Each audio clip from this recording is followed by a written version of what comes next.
Sa video na to, explain natin ang lahat ng mga anyo ni Sukuna sa Jujutsu Kaisen.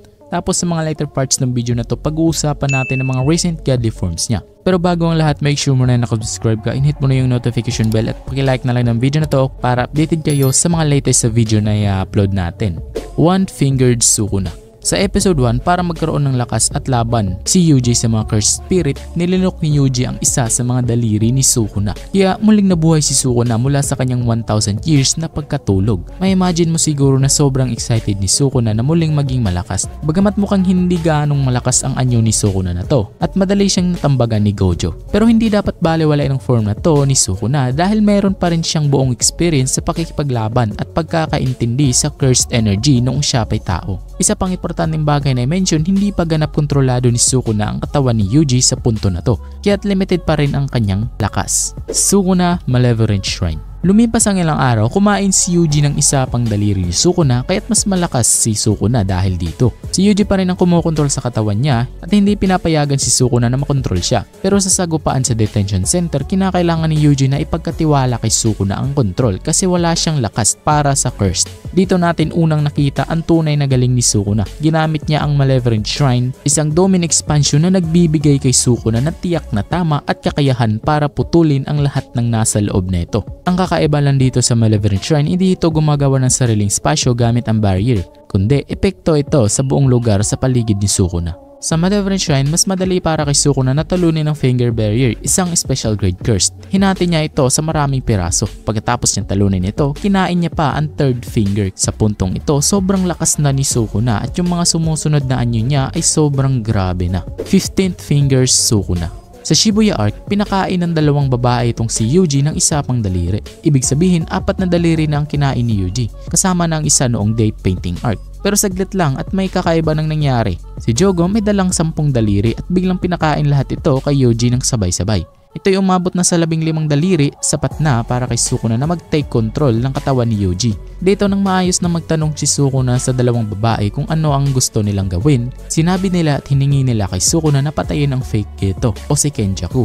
Pero useless nga ang pagkasabi nilang yon kasi pinatay lang sila ni Sukuna parehas. Pagkatapos dito natin makikita ang isang malupit na laban ni Sukuna at Jogo. At tulad ng inaasahan, sobrang pinahihirapan ni Sukuna si Jogo sa lahat ng paraan. Hindi nga gumagamit si Jogo ng Domain Expansion kasi alam niyang malalagpasan siya ni Sukuna.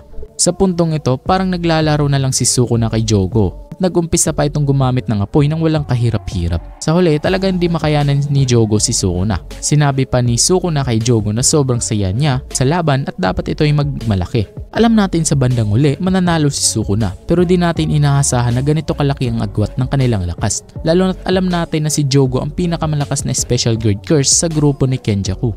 Matapos ang laban na to, napagtanto ni Sukuna na naglabas si Megumi ng pinakamalakas na Shikigami mula sa Ten Shadows Technique, ang Divine General Mahoraga. Ang Shikigami na ito ay talagang big deal kasi walang nakakapagtalaga sa kanya sa kasaysayan ng Zenin clan. Kahit may 15 daliri na si Sukuna, tinagyakan pa rin siya ng Mahoraga sa buong syudad. Kitang-kita na mahusay si Mahoraga sa pag-adapt sa lahat ng atake, kaya parang imposible na talunin siya. Ang tanging paraan para matalo si Mahoraga ay gamitin ang bago at malakas na atake na hindi pa niya nakikita at patayin siya bago siya makareact. Ito'y tila imposible, diba? Well, ginawa niya ni Sukuna. Kaya sa loob lang ng ilang chapters, natalo ni Sukuna ang pinakamalakas na special grade curse sa grupo ni Kenjaku at pinatay ang pinakamalakas na Shikigami nang walang nakakatalo sa kasaysayan. Pero hindi pa dyan nagtatapos kasi may 3 pang mas malakas na anyo si Sukuna kaysa dito. The Ten Shadows Sukuna. Teka, naalala mo ba kung gaano sa unang season gumawa ng pangako si Yuji kay Sukuna para mabuhay ito? Ang kasunduan niyang iyon ay nagbibigay kay Sukuna ng buong kontrol sa katawan ni Yuji para sa 1 minuto. Basta huwag niyang saktan ang ibang tao. Dahil sa mga kondisyon ng kasunduan, naging malilimutin si Yuji tungkol dito. Binabanggit ko to kasi ginamit ni Sukuna ang kasunduang to para maging mas malakas.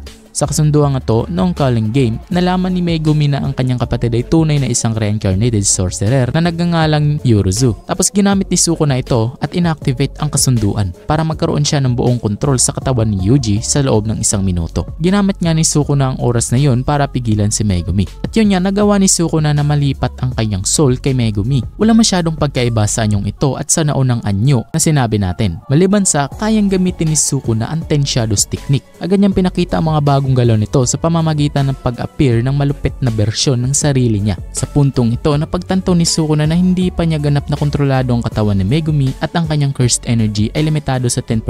Pero hindi ito nangangamba sa kanya kasi tiwala siya kaya pa rin niyang talunin si Yuji at Maki sa ganitong kalagayan. Next nga form ang 10 Shadows Sukuna 100%.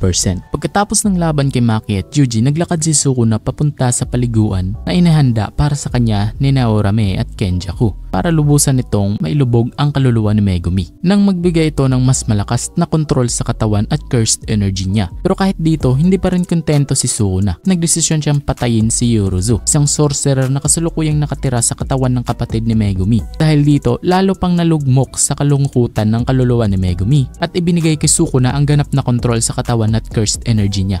Full power Sukuna. Matapos ang kanyang laban kay Yorozu, nagkasunduan sina Sukuna at Gojo na magduelo sa ika-24th day ng Disyembre. Sa pagitan nito, kinain ni Sukuna ang 4 pang daliri na ibinigay sa kanya ni Orame. Ibig sabihin, kinain na ni Sukuna ang 19 na daliri. Pero isang kulang pa rin. Upang punan ito, kinain ni Sukuna ang kanyang original na mummified body noong high-end era na nagdala sa kanya ng 100% ng kanyang lakas. Sa wakas, handa na siyang harapin si Gojo. Ang laban ay masaya, gaya ng inasahan. At silang dalawa ay naglaban sa ilalim ng maraming domain expansion. Madali niyang napantayan ang domain ni Gojo at ilang beses pa itong nasira. Ito ang unang pagkakataon sa kwento na may nakapantay kay Gojo ng ganito. Pero hindi pa tapos ang laban at pagkatapos ng mga subok, natuklasan ni Gojo kung paano masisira ang domain expansion ni Sukuna. Ginawa ni Gojo ito sa pamamagitan ng pagpapaliit ng domain expansion niya parang basketball. Pero pinakamalakas na anyo ito ni Sukuna. At pagkatapos ng mga 3 minutes, pinaluwal niya ang kanyang sarili mula sa domain ni Gojo. Bagamat tila balanse na ang laban, sa puntong ito mahalaga banggitin na hindi pa sinusubukan ni Sukuna gamitin ang kanyang natural na curse technique. Ibig sabihin hindi pa niya ginagamit ang kanyang buong lakas. Isipin mo, sobrang lakas na kahit sa laban kay Gojo.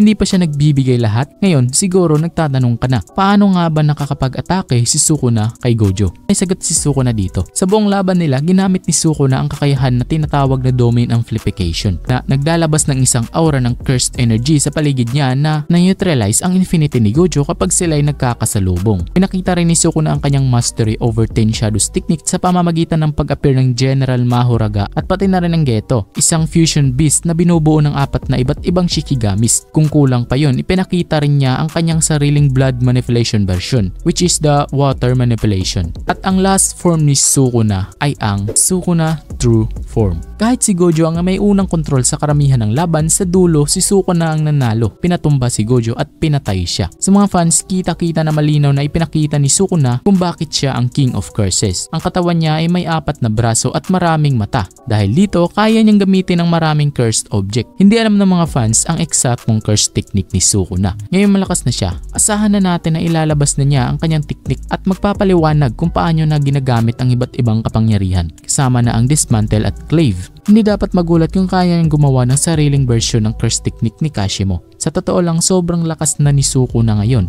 at parang walang makakatalo sa kanya kahit pa pagsasamahin ang iba't ibang sorcerer. Kaya ang tanong ngayon ay paano siya matatalo sa isang labanan, lalo pat nasa totoong anyo na si Sukuna. Well, malalaman lang natin yan sa mga next chapter dahil as of making this video, nasa chapter 240 pa lamang. So hintayin na lang natin kung anong update kina Yuji at sa iba pang karakter. So yan na nga yung all forms ni Sukuna. At kung nagustuhan nyo ang ating video, huwag kalimutang mag-subscribe, click ang like, at i-click mo rin ang bell button para update ka sa mga latest video na i-upload natin. So, hintay-hintay lang tayo sa ibang video na ating i-upload. So yun lang guys, peace out.